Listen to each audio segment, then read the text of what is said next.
In this lecture we are starting electronics. Electronics की जब हम बात करते हैं तो सबसे पहले हमारी डिस्कशन होती है सेमीकंडक्टर्स की। सेमीकंडक्टर को डिस्कस करने से पहले हम एक चीज़ डिस्कस करते हैं कि मटेरियल आपके पास कितने टाइप्स के होते हैं।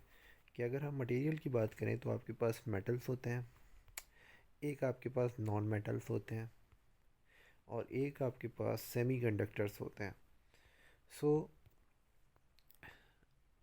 मेटल्स के अंदर थ्री टाइप्स की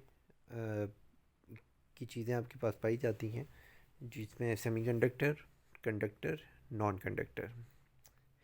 फिर हमारे पास एक और चीज़ आती है एनर्जी लेवल की डिस्कशन।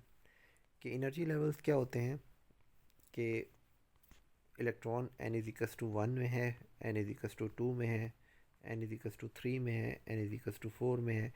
ये जो जनरल डिस्कशंस हैं ये इलेक्ट्रॉन के शेल्स होते हैं एटम्स के अंदर। बट जब फाइनली हम बात करते हैं तो अगर बात की जाए कि अगर एक एटम है जिसके अंदर लास्ट शेल वैलेंस शेल है, सो इसको हम वैलेंस शेल कहते हैं जो उसके लास्ट शेल होता है। इसके ऊपर अगर एक और शेल की बात करें, सो वो कहलाता है conduction band, right. So I repeat again कि लेट्स से कि ये एन इज इक्वल्स टू 2 आपके पास वैलेंस बैंड है, तो इसके ऊपर हमने एक बैंड नया इंट्रोड्यूस करवाया इलेक्ट्रॉनिक्स को समझने के लिए और इलेक्ट्रॉनिक्स के लिए। उसका नाम है कंडक्शन बैंड, राइट। सो कंडक्शन बैंड की डिस्कशन करने के बाद अब हम कंडक्टर, सेमीकंडक्टर और जो हमारे पास इंसुलेटर्स हैं इनको हम कुछ इस तरीके से डिफाइन करेंगे by using band theory. So here we have conductors and we are discussing band theory. Band theory में क्या है कि कंडक्शन बैंड जो होता है वो वैलेंस बैंड के साथ बिल्कुल साइड टू साइड होता है और इसके दरमियान कोई भी गैप नहीं होता। बीच में अगर गैप नहीं होता तो ये एक बैंड है, ये एक दूसरा बैंड है, इसके दरमियान का जो गैप होता है उसको कहते हैं बैंड गैप। ये गैप अगर होगा तो उसको हम कहेंगे कि बैंड गैप इतना है, और अगर नहीं होगा तो हम कहेंगे बैंड गैप ज़ीरो है। तो ये हमारे पास केस है कंडक्टर का। इसी तरीके से अगर आपके पास एक इंसुलेटर है तो कंडक्शन बैंड और वैलेंस बैंड के दरमियान डिस्टेंस इतना ज़्यादा होगा कि इलेक्ट्रॉन यहाँ से यहाँ जंप कर ही नहीं सकता। अच्छा, इलेक्ट्रॉन्स के जंप से ये बात क्लियर होती है कि कंडक्शन बैंड और वैलेंस बैंड यहाँ पे बिल्कुल साथ साथ हैं। तो जितने भी आपके पास वैलेंस शेल के इलेक्ट्रॉन्स होंगे वो कंडक्शन बैंड में इजीली जाएंगे और आपकी कंडक्शन करेंगे। कंडक्शन क्या होती है कि इलेक्ट्रॉन्स का फ्लो होना, ठीक है। सो इलेक्ट्रॉन्स का जो है वो फ्लो जब पॉसिबल है जब आपके पास इलेक्ट्रॉन्स जो हैं वो कंडक्शन बैंड के अंदर से ट्रैवल कर सकें। अदरवाइज़ जो आपका प्रोसेस है वो कंडक्शन है वो नहीं पॉसिबल नहीं हो सकती।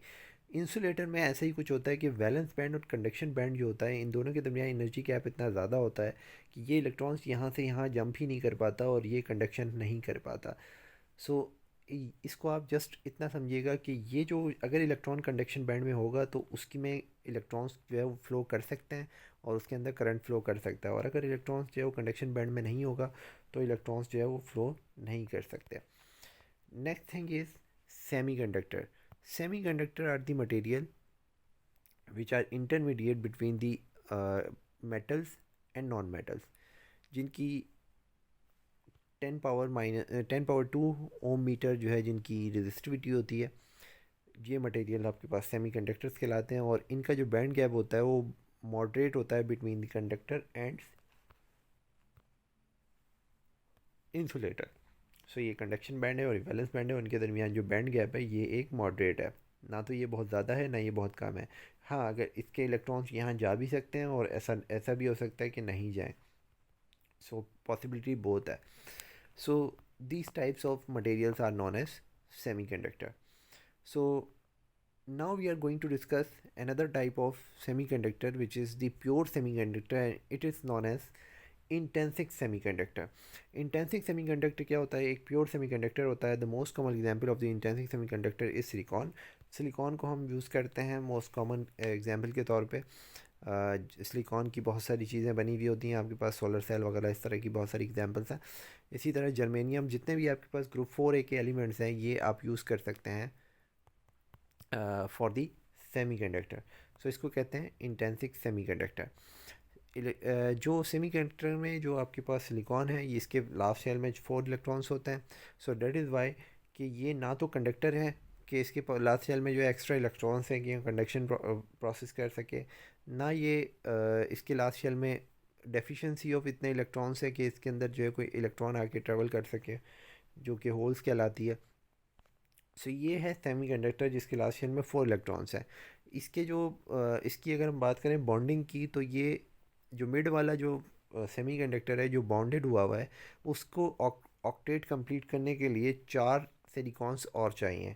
सो ये इजीली जो है वो अपना ऑक्टेट कंप्लीट करके रख देगा। अब दूसरी बात ये है कि नॉर्मल रूम टेम्परेचर पे ये अपने ऑक्टेट कंप्लीट करके रखते हैं, और रूम टेम्परेचर में अगर ज़रा सा भी टेम्परेचर अगर ज़्यादा हो जाए, सो 1-2 इलेक्ट्रॉन्स जो है वो बाहर आ सकते हैं थर्मल एनर्जी की वजह से, बहुत ही माइनर। तो इस तरह से आपके पास ये सिलिकॉन का सारा पूरा एक शीट है जिसमें सिलिकॉन्स 1 बाय 1 लगे हुए हैं। और इसको भी आप समझ सकते हैं इस स्ट्रक्चर से, इस स्ट्रक्चर को, कि यहाँ पे जस्ट इलेक्ट्रॉन्स शो किए गए हैं जो कि बाउंडेड इलेक्ट्रॉन्स हैं। टोटल जो है मिड वाले के पास 8 है। सो यहाँ पे कुछ टेम्परेचर्स हैं कि 0.72 जो एग्जैक्ट वैल्यू है, इतनी वैल्यू पे ये जो सिलिकॉन है इसका इलेक्ट्रॉन जो है वो इलेक्ट्रॉन वोल्ट, इतनी एनर्जी अगर उसको इलेक्ट्रॉन वोल्ट में दी जाए 0.72, सो इसका जो इलेक्ट्रॉन है वो कंडक्शन बैंड में जा सकता है। 0 केल्विन पे इसके कंडक्शन बैंड के अंदर कोई इलेक्ट्रॉन नहीं होता, और एक 300 केल्विन पे इसके कंडक्शन बैंड के अंदर बहुत सारे इलेक्ट्रॉन्स जो है वो मौजूद होते हैं। 300 kelvin, it's mean that 273 plus something 20 and 26 round about temperature जो होता है उस पर some electrons are in the conduction band. So जो रूम टेम्परेचर होता है उसमें जो सिलिकॉन है उसके कंडक्शन बैंड के अंदर कुछ इलेक्ट्रॉन्स मौजूद होते हैं। So next we will discuss another phenomena which is known as doping and extrinsic semiconductor. So thanks for watching, और कोई भी आपका जो आपकी कोई क्यूरी हो तो आप कमेंट सेक्शन में पूछ सकते हैं।